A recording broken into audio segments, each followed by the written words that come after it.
Plagiarism, in video games, is hardly a fresh concept. Whether it's the dozens of Space Invaders clones that emerged in the early 80s, or bootleg knockoffs reskinning unrelated characters into already existing games. Back on the Air Force Delta episode, we discussed how Konami did a bald-faced, nearly one-to-one ripoff of Ace Combat 2, and seemingly only got away with it because there wasn't an Ace Combat game on the system. The business is so wide-ranging, though, that it's inevitable sometimes that things are going to be stolen and reproduced to other aims. In 1995, game designer David Jaffe, who had formed a development company called Single Track, took a meeting with a commercial and military computer simulation firm called Evans and Sutherland about creating a game for the brand new Sony PlayStation hardware with their technology. After a lot of brainstorming, Jaffe and his team built on an idea formed in a traffic jam on the 405 about clearing their way with guns and missiles, like something out of Mad Max. They got to work on a game that eventually came to be known as Twisted Metal, a vehicular combat game where you selected one of a dozen cartoony automobiles tricked out with weapons and were dropped into a series of battle arenas where you had to destroy other cars to advance. It initially got mixed reviews from critics, but grew in estimation on replay, eventually being awarded EGM's Game of the Year in 1995.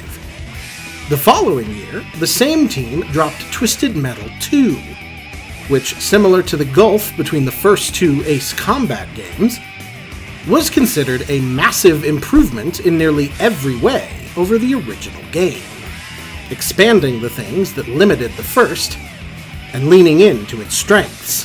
The wacky chaos was addicting, especially with friends.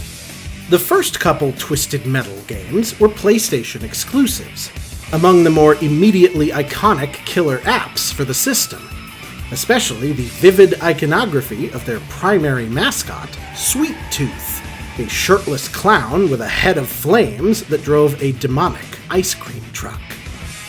Up until this year, Sweet Tooth was about all I knew of Twisted Metal. The footage you're currently seeing was actually my first time playing the early Twisted Metal games, because I didn't have a PlayStation growing up. My familiarity with Demolition Derby combat games came from another source. In 1997, another Santa Monica-based development studio was founded, called Luxoflux, who began developing a game that structurally felt eerily similar to Twisted Metal, Vigilante 8, and released it to not only the PlayStation, but the N64 as well. It wasn't thematically as apocalyptic as Twisted Metal, but from a gameplay standpoint, it was identical.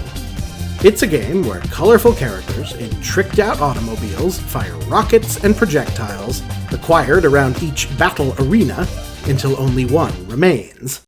Weirdly, Vigilante 8 also appears to directly emulate everything that isn't gameplay-based from a 1997 PC vehicle combat game known as Interstate 76, which is set in the southwest United States in an alternate timeline version of 1976, where the oil crisis was never resolved, and as such became a Mad Max thing of roving vigilantes trying to find out who murdered their friend.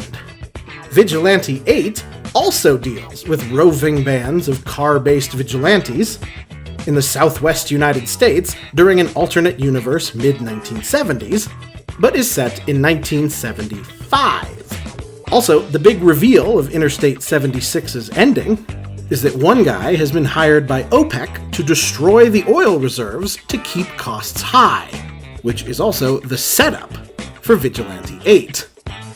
These games are so similar thematically that some sources just refer to Vigilante 8 as a spin-off of Interstate 76, despite sharing a publisher but no developers, characters, or play structure, and just the barest of settings. In fact, considering it's set before Interstate 76, I'd say it's more of a console remake, or if you're feeling less charitable, a ripoff. It's not as egregious as Air Force Delta, just because it's at least published by the same people. And it's not like I-76 was on console anyway, but playing them back to back really felt like, wow, really?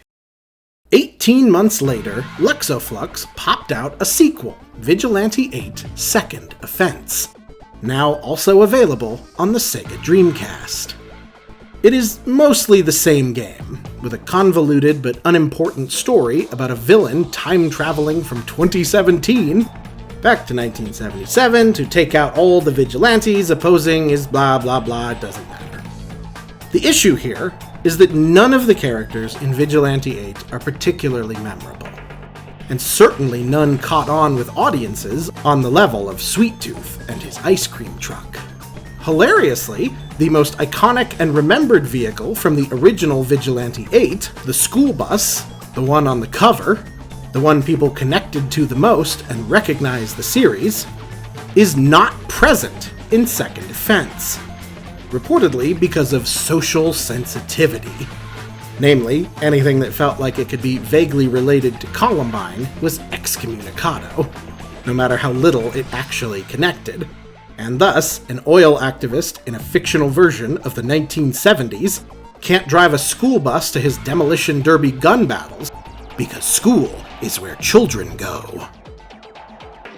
Hilariously, this has been changed in the sequel to a prison bus, which apparently did not fall under the threshold of social sensitivity. As for the actual gameplay here, there just isn't much to speak of. If you've played any of the Twisted Metal series or the original Vigilante 8, you've got the gist of this one. You drive a vehicle that has a built-in gun, you get dropped into an arena, you drive around picking up weapon upgrades. In this one, they've added a 2-player co-op mode, which is fun, as well as a salvage points system that allows you to upgrade your vehicle after destroying other vehicles. But overall, it's the exact same game. I went through and played all the games in the Metal and Vigilante series leading up to this one, and I found that Second Offense controlled the worst out of all of them. A turgid, sort of miserable experience, trying to navigate a series of lumbering automobiles as you tango with each other around and around, shooting and mostly missing. It's not as responsive as the previous game, or as the first 2 Twisted Metals, and it becomes a crushing recipe for hand cramps and diminishing returns. Ultimately, the question of if Vigilante 8 was a ripoff of Twisted Metal, or Interstate 76, didn't end up mattering much in the grand scheme of things. Original Twisted Metal developers David Jaffe and Singletrack had a contract dispute with Sony, and Twisted Metal 3 and 4 were developed by Sony's own in-house 989 Studios, and since they had to build them from scratch without the original source code, were considered repetitive disappointments critically. Second Offense had better reviews, but sold much worse than Twisted Metal 4, and the entire Vigilante 8 series was quietly retired. In 2001, Twisted Metal got their original developers back, and made a rousing comeback with the wildly successful and acclaimed Twisted Metal Black, one of the first true classics for the PlayStation 2. On the other hand, other than one half-assed and ignored Xbox Live Arcade remake, Vigilante 8 as a franchise ended up very quickly and permanently parked in the video game graveyard with the other forgotten retreads. Next time, yeah, we found an egg-shaped robot with a sleeping man inside. Yeah, we called him the Sleeper. Yeah, we called his craft the Elemental Gimmick Gear. Yeah, EGG. No, it's not related.